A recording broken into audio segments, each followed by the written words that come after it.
Welcome to Audiobook Insights channel. In this video, we will listen to the book Capital by Karl Marx.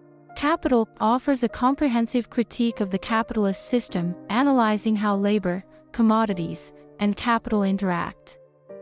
Karl Marx explores the dynamics of capitalism, revealing how it perpetuates inequality and exploits workers, shaping our understanding of economics and society. This book delves into the nature of commodities, the concept of surplus value, and the intricate processes that drive capitalist economies. Marx explains how commodities are produced, exchanged, and valued, emphasizing the role of human labor in creating value. He also examines the tendency of capital to concentrate and the resulting social and economic inequalities. By understanding the principles in Capital, listeners will gain insights into the mechanics of capitalism and its impact on society. This book provides a critical lens through which to view contemporary economic issues, making it essential for anyone interested in economic theory and social justice. Introduction. Capital isn't just a book, it's a lens through which to view and critique the world of capitalism. Its influence has rippled through history, from labor movements of the early 20th century to modern discussions about income inequality. Whether one agrees with Marx's views or not, there's no denying the significant impact capital has had on our understanding of economics and society. Since publication, this 3-volume text has influenced political and economic thought on a global scale. It shaped many socialist and communist movements that pushed for workers' rights and a more equal distribution of wealth. Of course, it has also faced criticism, particularly from proponents of free market capitalism, who argue that competition and market forces can better regulate economies and create wealth. This book will dive into some of Marx's main points and offer some simple examples to clarify a few of the author's more complex theories. If you've ever been curious about the Marxist ideas that have sparked both literal and figurative revolutions across the globe, then you're in the right place. Key Idea 1. The basics, commodities and labor. You may have heard the term commodities before, particularly in the financial news. A commodity refers to any object that satisfies human needs, from food to clothing to homes to gadgets. It is the usefulness of a commodity that gives it what Marx calls use value, which is significant because it forms the basis of wealth in any society. In capitalism, commodities can also become the physical representation of something called exchange value. In this sense, even objects without a use can have an exchange value. For example, art and music don't provide shelter or food, but they can still have a high value in the marketplace. Many things have both a use and an exchange value.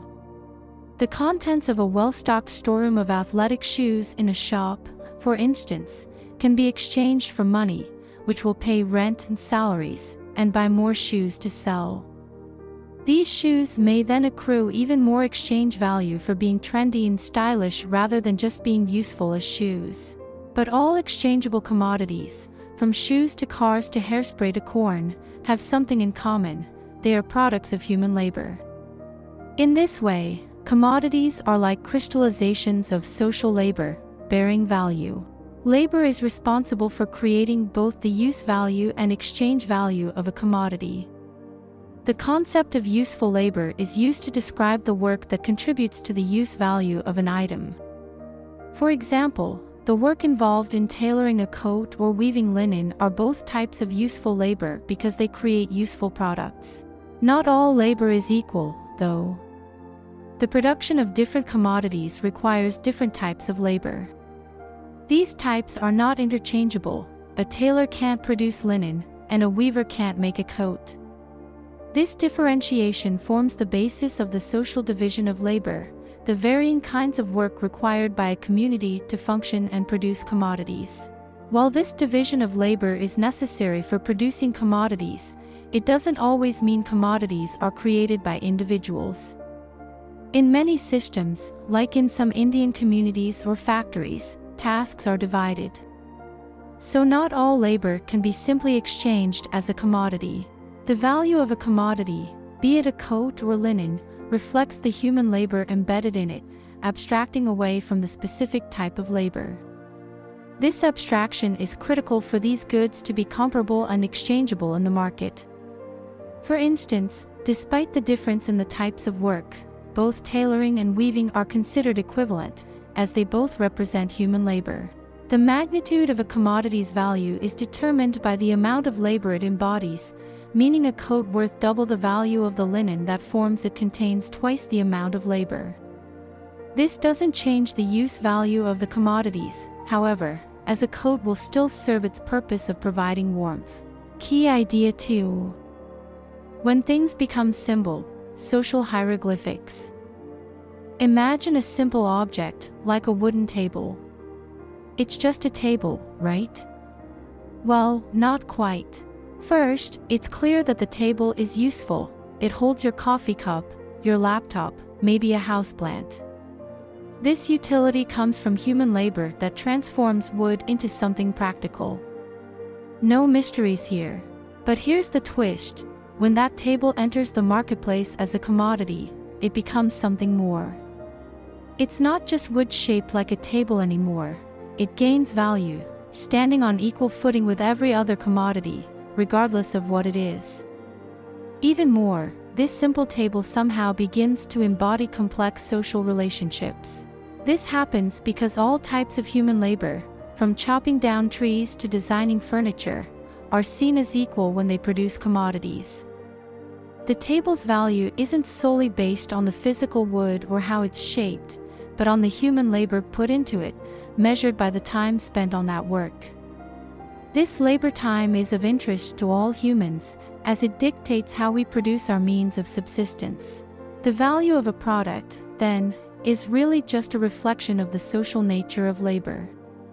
It doesn't come from the product's usefulness or the nature of its value factors, but from the fact that it's a commodity. That's why products of labor have this odd quality of being tangible while they also represent intangible social relations. Now, this only becomes important when we produce things specifically for exchange, that is, when we expect our products to be valued. This is when the work of individual producers takes on a dual character. On one hand, it's a specific type of useful labor meant to fulfill a social need. On the other, it can only satisfy the producer's individual needs if all kinds of useful labor are seen as equal, an idea that only exists because we, as a society, have agreed on it. So, when we exchange our products, we're not only trading physical items but also weighing different kinds of labor as equal. We might not realize it, but we're treating our products as symbols, or social hieroglyphics, that represent the human labor behind them. It's like we're unconsciously creating a language of value. This notion, that the value of commodities is really just a reflection of the human labor used to produce them, is a significant breakthrough in understanding our social world. However, it doesn't change the fact that we still see the social nature of labor as an objective quality of the products themselves.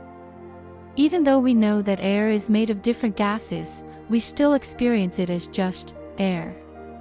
Similarly, we understand the concept of value, but continue to see it as an inherent part of commodities.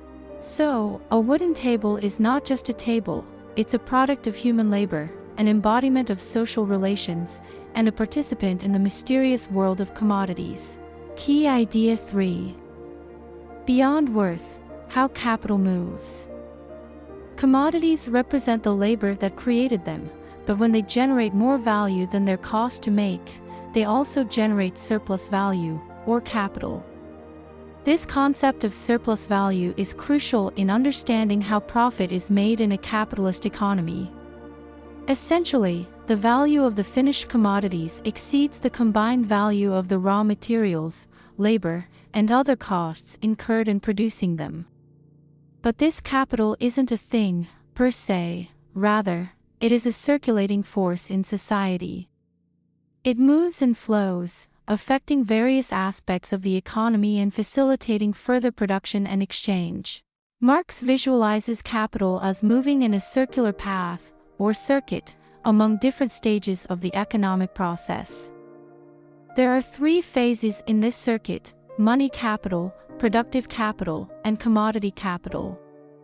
Simply put, capitalists start with money, which they use to buy resources and labor power to create a product. This is the productive phase. They then sell the produced commodities for money, completing the circuit. This cycle is repeated continuously in the capitalist system, creating a dynamic where money constantly transforms into various forms and back again, each time potentially capturing more value than before. But there are different types of capital, too: fixed and circulating. Circulating capital refers to capital tied up in raw materials and labor, which is fully consumed in the production process and transfers its value to the final product. For example, if you are making a cake, flour and eggs are your circulating capital. These ingredients are used up completely in the baking process and become part of the cake itself, transferring their economic value into the final product that can be sold for a profit. Fixed capital, on the other hand, refers to durable goods or infrastructure used in the production process that gradually transfers its value to the product over time. In the cake-making scenario, the oven used to bake the cake, or the bowls and mixer you used to prepare the batter, are considered fixed capital. These items are not consumed in one production cycle and can be used repeatedly, slowly depreciating and transferring a portion of their value to each batch of cakes made over time. Finally, each of these systems is interconnected with others. For the whole capitalist system to continue working smoothly, the output from one sector of the economy has to match the input requirements of another. In other words, the capitalist system depends on a certain balance of production across different industries, which Marx describes as a delicate equilibrium necessary for the continuous flow of production and capital. This balance ensures that resources are efficiently allocated and used within the economy, minimizing waste and maximizing output. Think about a toy factory. They need plastic from the plastic industry, packaging from the paper industry, and so on. For continuous production, the output of one industry, toys, becomes the input, play materials, of another industry, like a retail store or daycare center. Marx calls this interdependence reproduction schemes. These schemes highlight the interconnectedness of different sectors. The production of one good directly depends on the outputs of several other industries, forming a complex network of economic relationships that sustains the overall system. This interconnected nature of production not only facilitates economic activity but also highlights the dependency of industries on one another for smooth operation and growth. Key idea 4. When too much isn't enough: surplus, capital, and hoarding. Now let's explore the transformative process of commodities through sale and purchase. In normal circumstances, the circulation of money maintains a flow between these two actions, a continual exchange. This dynamic exchange is crucial because it reflects the underlying health of an economy, where money circulates freely, facilitating trade and commerce. However, when purchases do not immediately follow sales, money ceases to circulate and effectively becomes immobile. This stalling in the flow of money can lead to economic stagnation, as money that is not circulating is not fulfilling its role in enabling transactions and economic activity. Early in the development of commerce, people discovered the desire, or perhaps necessity, to hold on to the product of a sale. In other words, commodities are frequently sold not to buy other goods, but to convert them into cash, often resulting in the hoarding of money. This behavior indicates a shift from using money merely as a facilitator of trade to viewing it as a store of value. The inclination to hoard cash arises from various motives such as fear of future economic instability, a lack of worthwhile goods to purchase, or simply the desire to accumulate wealth. A historical example that beautifully illustrates this is the behavior of Indian society in past centuries. Indians were traditionally known to hoard or bury their money, keeping vast amounts of silver out of general circulation. This practice of hoarding not only reflects a cautious approach to financial management but also indicates a deep-seated cultural and economic context where saving in the form of precious metals was deemed safer than other forms of investment. In fact, between 1602 and 1734, Indians reportedly buried £150 million of silver. Similarly, from 1856 to 1866, England exported £120 million in silver to India and China, most of which ended up in India. This vast movement of silver into India, much of it going into hoards, significantly affected the global flow of silver and illustrates the scale at which societies can withdraw money from circulation. The value of a commodity also measures its attractiveness to all other elements of material wealth, and therefore, measures the social wealth of its owner. A major stash of gold is often seen as a sign of high social worth and intelligence. This perception stems from the historical view of precious metals as symbols of affluence and stability. The desire to hoard, Marx tells us, is inherently insatiable because of the universal exchange potential of gold. Gold, being universally accepted and valued, offers a sense of security and power to its possessor. But every hoard in fact has a limit to its value, which drives hoarders to continually accumulate more, much like the mythical Sisyphus, who was compelled to endlessly push a boulder uphill. Hoarding, interestingly, requires a form of self-restraint, a sacrifice of immediate desires. The hoarder must resist the urge to turn gold into a means of enjoyment. Instead of spending on immediate pleasures or needs, the hoarder looks to the future, prioritizing the security and potential power that comes from amassed wealth. The virtues of hard work, saving, and frugality become integral to this process of accumulation, reinforcing a disciplined approach to wealth management.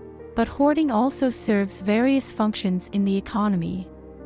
Fluctuations in the circulation of commodities and their prices cause the quantity of money to constantly ebb and flow. During times of economic downturn or uncertainty, the tendency to hoard increases, reducing the amount of money in circulation and potentially exacerbating the economic slowdown. Conversely, during economic upswings, confidence increases and money flows more freely.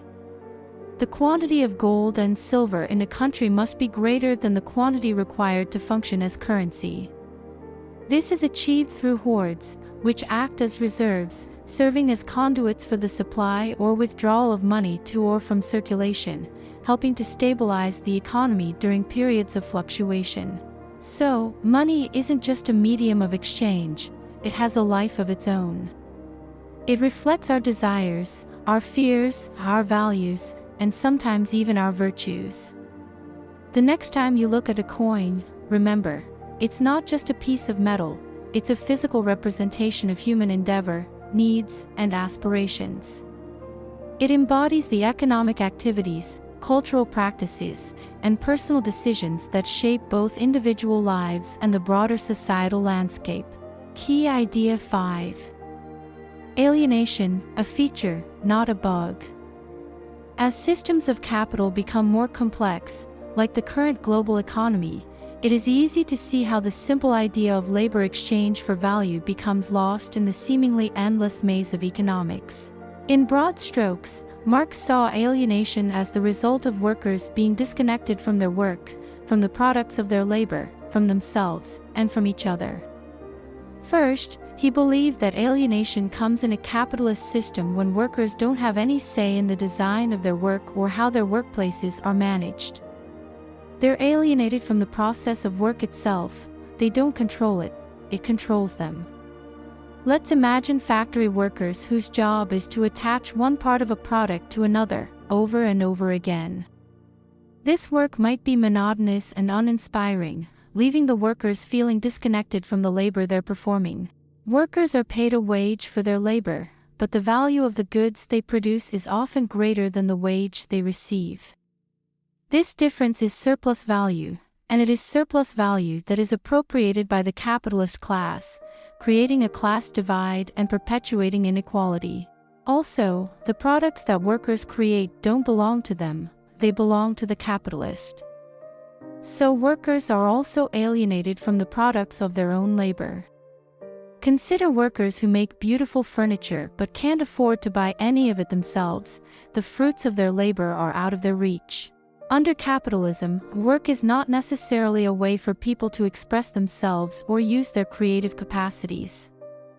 Instead, work is just a means by which to survive.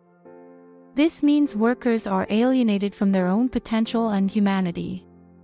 Imagine a talented artist who works in a call center to pay the bills, but never has the time or energy to pursue creative endeavors. Finally, capitalism alienates workers from each other. In a competitive marketplace, workers are often pitted against each other for jobs, promotions, and wages. This undermines feelings of community and solidarity. This last point is especially poignant when considered alongside another key idea, the law of the tendency of the rate of profit to fall. In simple terms, over time in a capitalist economy, there's a tendency for the rate of profit to decline. How does this happen? Well, to increase profits, capitalists invest in machinery and technology to boost productivity and cut labor costs. However, because value in a commodity comes from human labor, not machinery, the more an economy relies on machinery over human labor, the lower the overall amount of value produced, leading to a lower rate of profit. So while individual capitalists might boost their own profits by investing in machinery, when all capitalists do this, the overall rate of profit in the economy can decline. This tendency, Marx argues, leads to economic crises, as falling profits make investment less attractive, leading to overproduction and recessions. This inherent instability, according to Marx, is one of the key contradictions and problems of capitalism. Final summary. This profound work draws our attention to the inherent exploitation within capitalist economies, where labor, despite being the true source of value, is often devalued and workers are paid less than the worth they generate. This discrepancy, known as surplus value, is pocketed by the capitalists, perpetuating an unequal system and widening the gap between the rich and poor.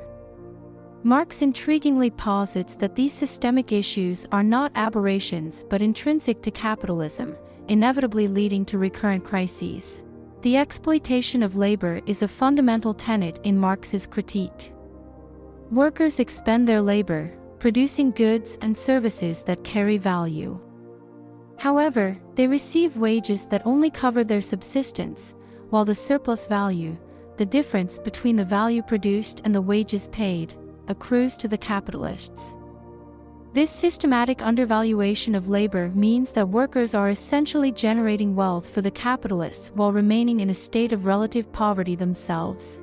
This process is not an anomaly but a core feature of capitalism. Marx argues that capitalism inherently functions through cycles of boom and bust, driven by the unquenchable thirst for profit and the reinvestment of surplus value. These cycles manifest as economic crises, marked by overproduction, underconsumption, and financial instability. Such crises highlight the unsustainable nature of the capitalist system, which prioritizes profit over the well-being of the workforce. Moreover, Marx emphasizes the dehumanizing aspect of capitalism. In a capitalist society, workers are alienated from their labor. Instead of being able to see their work as an extension of their creativity and individuality, workers are reduced to mere cogs in a vast machine. Their labor becomes a commodity, bought and sold in the marketplace, stripping them of personal fulfillment and reducing their work to a means of survival rather than a source of pride and satisfaction. This alienation extends beyond the workplace. It affects the workers' relationship with their own humanity, as they become disconnected from the products of their labor, their fellow workers, and even themselves. This estrangement fosters a sense of powerlessness and discontent, further perpetuating the cycle of exploitation and alienation. Marx's analysis offers a compelling critique of capitalism, revealing how its very structure fosters inequality, crisis, and alienation. By understanding these intrinsic flaws, we gain insight into the persistent social and economic issues that continue to challenge modern capitalist societies. His work remains a crucial lens through which we can examine and critique the dynamics of power, labor, and capital in our own time.